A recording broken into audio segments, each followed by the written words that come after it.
and welcome to this special telecast as we look back at 2 years of this government, 2 years of Modi government. There's been a fair amount of talk and some action as well. The Indian economy surely is on firm footing, but private investments are nowhere in sight despite 2 years of this government. So is India the bright spot in a gloomy world economy, or is it a one-eyed king in the land of the blind, as the governor said? To discuss all of that and more, we've got India's top CEO joining us right here at the CII.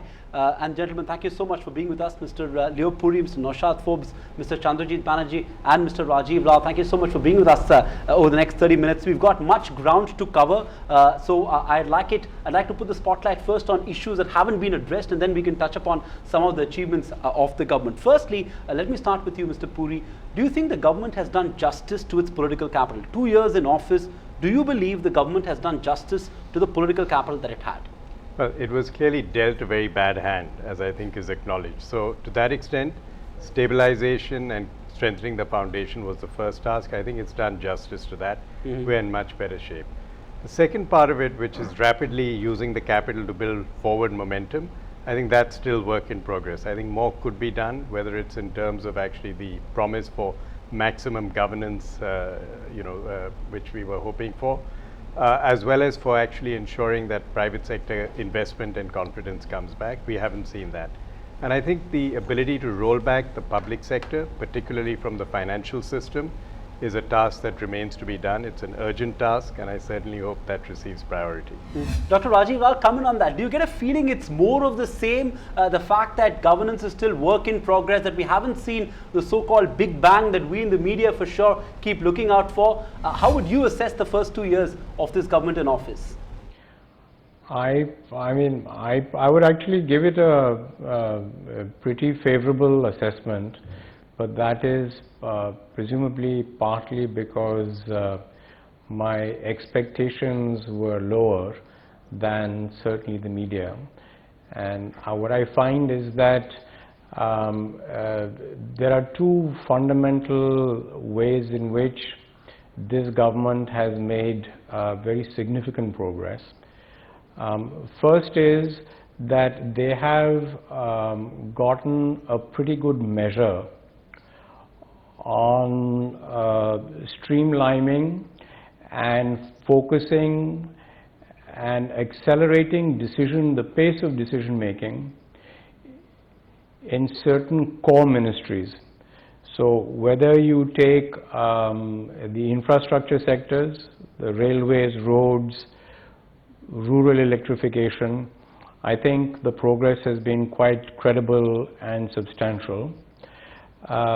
Second, they have actually taken some very bold measures that the effect of which will only be felt over time. The most significant one of them being fiscal decentralization. So the redistribution of tax revenues away from the center towards the states is a very, very important recalibration of federal decision-making power, the true impact of which will take time to unfold. And finally, the other thing on which they have made material progress are little things in the direction of improving the efficacy of administration. But that's a very, very complex set of tasks that has a direct bearing on how you and I and a multitude of businesses experience what we call the ease of doing business. So a lot of little things that together will amount to a lot over a longer period of time are in process, but we are not seeing the benefits of that in a manner that would make us feel good at this time. Right. So, and there is no quick fix to some of the problems that the economy was facing, structural nature. Mr. Forbes, I want to come to you on that note. The wide consensus among industry is that this is an action-oriented government, and I get that point. If that's the case, why have we seen so little private investments flow in? Why has the investment cycle still not revived? When this government came to power, industry told us it'll take 6 months, it'll take a year, and then we were told another 6 months, and now we're told another 6 months. Why have we seen so little private investment break ground? So, here's the story. When you have a slowdown, as we've had for several years, companies tend to focus on internal improvements and small debottlenecking programs, small improvements that end up adding significantly, but in small amounts to capacity year on year on year. So you add maybe 5%, 7% to capacity year on year on year. We've seen that happen for maybe 3 or 4 years. As a result, industry in general probably has about 25, 30% more capacity now than is being consumed because of these increments that have taken place over this period of time. We're now starting to see a pickup in demand. So we're seeing this pickup in demand, with the pickup in demand coming from the rural sector, coming from the infrastructure sector to begin with, and now coming from different selected sectors as well. As this demand starts to absorb existing capacity, we'll start then seeing the investment cycle turn. I think we're still actually 6 months to 9 months away from that investment cycle starting to turn, but it will turn when demand picks up the capacity that exists already in industry. That has to happen first. 6 months to 12 months, hopefully there'll be the RBI governor will also play his part. I know you, the CII, have been pretty vocal about the fact that you expect rates to come down significantly. Is that a factor at all, Mr. Banerjee? Yeah, rates of course have been a factor, a significant factor, and one expects that to come around much to be moderated even as we go along. But that has not been the single factor which has been preventing. What Naushad talked about, in terms of the excess capacity, is a very, very critical issue. And as we see demand pick up, that's going to be very, very critical, and it's as important as the interest rate. So it's just not only the interest rate, I would think. While interest rate is important, but we need to have a series of other things that need to be done. Ease of doing business was very important. A lot of action has been taken on that. Rajiv alluded to some of it. But what's more important is the transparency that's set in the government. So on the policy side, things have been pretty much put into place. It's a matter of when we see the demand pick up. We are seeing green shoots already. It's not that we are not seeing it. We are seeing a good. We are seeing for instance, if you see with the road sector picking up, the commercial vehicles, the earth-moving vehicle segment, those have actually picked up pretty much. So there are pretty much of. I mean, one can see some signs of revival. And of course, if we have a better and a conducive interest rates, this will really lead into a lot more. And a good monsoon should play its part as well. Let's get down to the hits and misses. Misses first, hits later, because misses will also reveal what's the unfinished agenda. GST, Mr. Forbes, that's got to be the big disappointment, because 2014 May, I'm sure you didn't expect that it'll take 2 years, and we still don't have any clarity on whether or not it's going to happen this year. Is that a huge disappointment? It is a disappointment. It's a disappointment largely because GST was the previous government's program. It was the previous government's initiative, and we figured that the previous government, now in opposition, would actually support the GST law when it was proposed by the current government. We're clear, based on discussions that we've had, including with the opposition, by the way, that the problems to GST passage are purely political. The opposition itself says it's purely political. So we're confident the GST will happen. We just don't know when. In terms of its importance, we have done a back of the envelope calculation of how important it is, and how important it is that it happens soon. The estimate that we have made in CII some years ago for GST was that it would add about 1.5% to our annual GDP growth rate. 1.5% means about $30 billion a year. $30 billion a year, if you work it out with average family size of 5 and so on, is about 8,000 rupees more extra income per year per family in the country, right? Per household in the country. That's not a small amount. So 8,000 rupees more year one, 16,000 more year two, 24,000 more year three. So if we get GST 2 years from now, You're delaying it by that we're much. we're depriving the average Indian household of 16,000 rupees a year. If we'd got it 2 years ago, they'd have had 16,000 rupees a year more today. Dr. Lal, would you put the blame entirely on the opposition, or do you think the government could also have played its part by reaching out more to the opposition? Because like Mr. Forbes pointed out, it was the Congress, GST was a brainchild of the UPA government. Would you say that both the government and the opposition have failed to realize the significance of this and to reach some sort of a consensus? I'd put it somewhat differently. You know, you were talking about hits and misses of this government. What I would say is that whatever has been administrative in nature that requires management tightening and improvement, that is largely within the control of the government itself. They have done a pretty good job, and there are signs of steady improvement.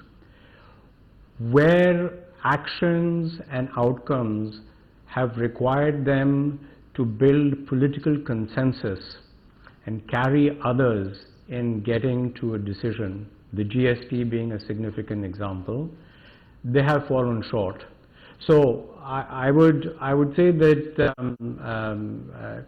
certainly the opposition has not been particularly constructive, but I would have hoped and wished that the government itself could have made more systematic effort to reach out even to a difficult and obstructionist opposition for the good of the nation.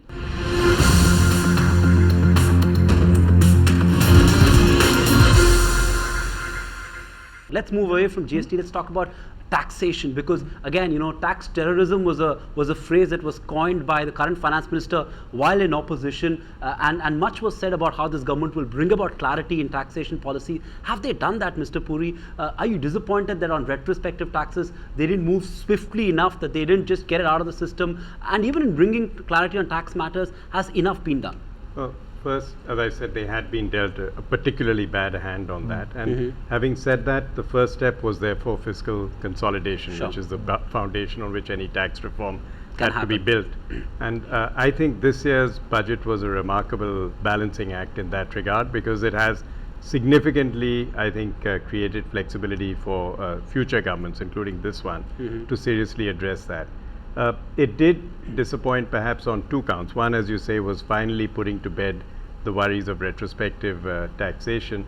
The government's own explanation for this is that its hands are tied because of legal and procedural issues which on its own it can't reverse, and it has been trying to pragmatically reach a sort of settlement on the side.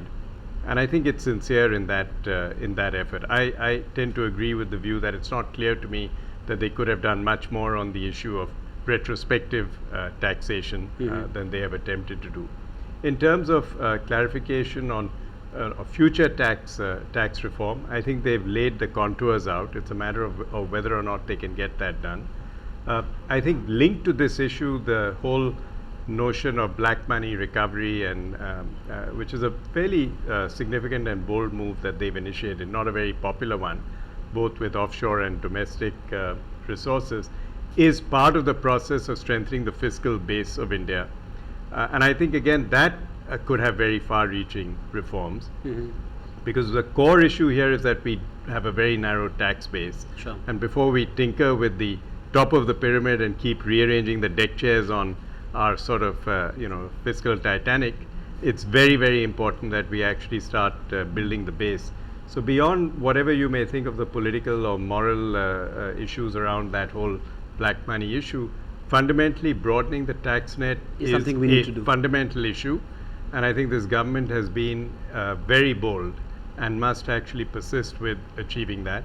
I think it's a pity we have not brought agriculture into the net. It's puzzling to me that even as we actually chose to make this significant bold push, we seem to have conveniently forgotten about agriculture. And I certainly hope the same boldness will be shown very But shortly in that area. let me touch upon another issue before I get to the grand plans of this government and discuss each one of them in some detail, but which is messaging to industry, which is critical. One gets the feeling, at least we, the media, feel that the government has had to calibrate its stance with industry from being seen as a pro-market government, which is what everyone would like it to be, not necessarily pro-business, but definitely pro-market, to being now perceived as a pro-poor government, because it's not good to be seen as a pro-market or a pro-business government, and probably the opposition has played its part here in this whole rhetoric of Sood Boot Ki Sarkar.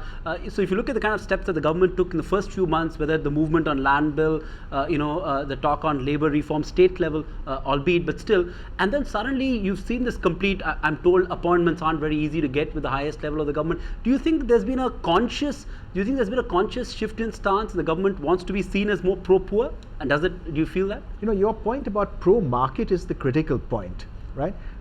And that's what we should keep coming back to, because I think getting the point across that being pro-market is the right way to be pro-business in the long run, And but it's pro-poor. also the right way to be pro-poor in the long run. That's a connection that we do not make adequately in our country, it seems to me. We do not make that connection adequately in government, any government. We do not make that connection, if you don't mind me saying so, even in the media. And we do not make that connection, if you ask me, in general intellectual discourse in the country. There is this view that being pro-market is in favor of being, is pro-market means being pro-business. That's wrong, Not the case, yeah. right? True. Actually, being truly pro-market means being very balanced, being very competitive, forcing business to compete with the best in the world, opening markets up so that they do not have special privileges. And being pro-poor also means being pro-market at the end of the day, because you can bring in sustainable schemes, you can bring in much better delivery mechanisms where you can get benefits to the people who need them, instead of some intermediary that absorbs half of the benefits along the way. Sure. You want to comment on that, Mr. Puri? You've got to remember that the backdrop to this election was a period of regulatory capture that is unprecedented in recent times. So I think it's natural that any government that is elected in that context would not wish to be seen as a crony sort of capitalist, which is not at all the same thing as saying not being pro-business or pro-market. So, and given that context, therefore, I think there's been a remarkable achievement in terms of now, I think most citizens understand that indeed we have buried many of the ghosts of crony capitalism. Sandeep, I just wanted to add something to this, which is that this government has itself articulated actually very well its stance. They have repeatedly said that they are pro-market as well as pro-poor. I certainly feel that this government is more clearly and systematically pro-market than the previous government ever was. However, this government has gone out of its way, and this refers to what Leo was saying a minute ago, to make it clear that it is not pro-big business. And this is important and politically astute from their point of view, because they want to convey again and again the message, not only are they pro-poor, but being pro-market does not mean that they are pro-big business. And big business's ability to create jobs is something that is debatable, given the changes in technology, the capital intensity of the type of sectors a lot of them are involved in. And so they've tried to shift the emphasis on creating opportunities for smaller business and self-employed, the MSMEs and such like. And I agree with you, and I actually I think compliment. that's a very astute political shift. Sure, and I think we must compliment the government for that, especially because there was probably way too much influence of the so-called big business in the previous establishment, which is to some extent being neutralized right now. Dr. Lal, I don't want to get down to each of the specific policy planks of this government, but broadly in one sweep, because you touched upon it in your first answer as well, where you said they're getting the micros in place, and over a period of time the big picture will kind of settle in. in. But let's talk, if you look at each of the flagship programs of this government, so to say, whether it's Make in India, whether it's Digital India, whether it's Skill India, whether it's any of these, whether it's Startup India, Stand Up India, one will have to compliment the government for its vision, for getting the right priorities. But would you say that the execution is still a bit of a question mark, that the policy detailing is still not quite there? Because let's talk about Make in India, for example. It's been now over a year and a half since that policy has been announced. We've hardly seen any significant manufacturing investment, and many would ascribe it to the fact that they haven't got down to that last mile level of detail. Would you agree with that the vision is in place, but execution is something that they need to work on? No, actually, I would turn the tables. I see it quite the opposite. So, these schemes, as you call them, the Make in India, Stand Up India, Startup India, for me, these are labels that strike me as a tad rhetorical, and they are presumably aimed with an eye to marketing and a political constituency. In fact, I would argue that this government could be more precise and more substantive about its bigger picture vision and the coherence thereof. They have actually been much stronger in the execution of smaller things. Mr. Puri, I want to get your view on another criticism that gets thrown at this government, which is that it's too centralized, that there is too much of decision making at the highest level of the government, and that there is probably a little bit of a talent deficit, that people thought that they would rope in a lot of technocrats into this government. Hasn't quite happened. The one, someone with a technocrat profile is Mr. Suresh Prabhu, who's done a pretty good job, one would say. So your comment on both these issues? I think that it's an understandable observation, and I think there are two parts to it. One is, how clear is the government around the things that it should be doing versus the things it should stop doing, which is this whole notion of how do you interpret what maximum governance, minimum government means. And then the second is, how are you going to do it, which is the talent question. On the first, I think it's been reasonably clear that the government is involved in a host of things it should stop doing. I think this is a legacy going back to Nehru and so on, which we all understand. But there is no reason for the government to continue to run most of our natural resources, our transportation system, our financial system. And I think we greatly underestimate, frankly, how much of a drag this is on the economy. It's a huge drag on the economy even today, and it strangulates actually a number of other sectors that are closely affiliated. And we just have to be doing less of that. And before this government goes native, if you like, in terms of starting to enjoy the perks and privileges of owning assets in all these areas and fiddling the knobs and turning the dials, as bureaucrats have done aimlessly and inefficiently for decades now, we really need to address that issue. We need to get out of that. That was part of the promise on which this government was elected. That's what minimum government means. Maximum governance, of course, meant strengthening some of the things Rajiv was talking about, which is what's the point of interaction between the citizen and the state, and how are you going to make that better? I think there they have done a number of things already, but frankly, you look at urban planning, you look at the way our cities are developing and so on, there's a very, very long way, and that needs much more energy and resources.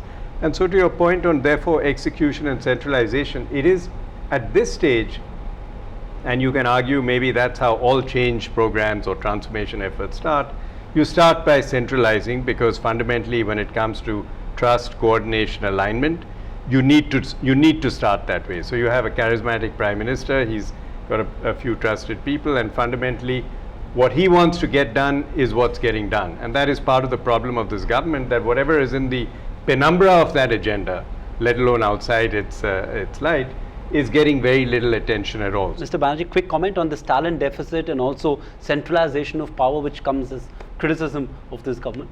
One of the things that I want to say is, yes, there is a strong center. There is a strong and it's important to have had that. We have actually been missing it. And now that we have it, we should actually celebrate it rather than saying that why is it becoming so strong. And it has also helped in putting thrusting in certain decisions, or rather certain directives, both in the reform space as well as in the non-reform space in terms of the procedural space. I think that was important. So I would think that was good. It was important to have that assertion. Yes, there needs to be more capacity.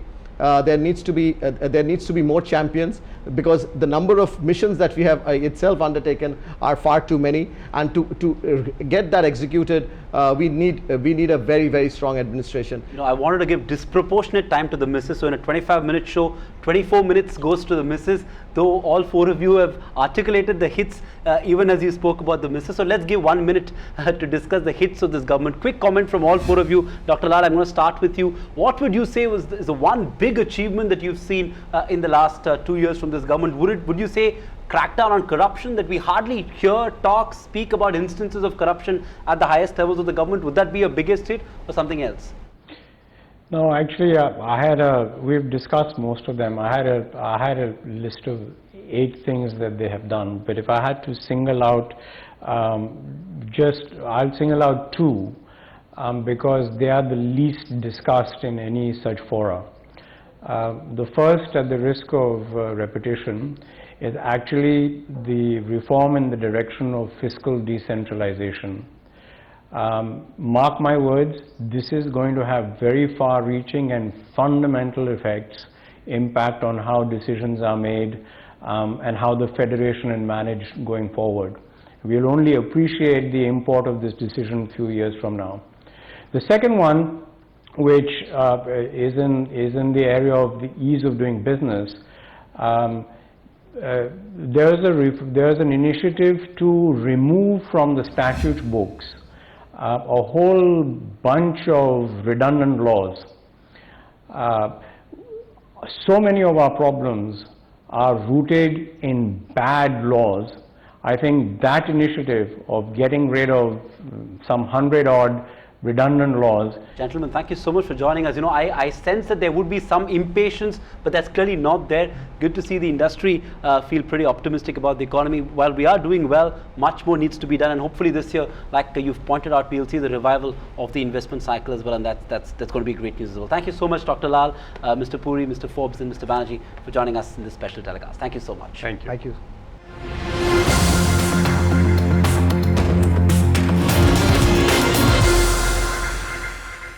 Find us on Facebook at facebook.com/ETNow, and don't forget to click the like button. You can also follow us on Twitter at ETNowLive. To stay updated with all our programming, hit the subscribe button on our YouTube channel by logging on to youtube.com/user/ETNow.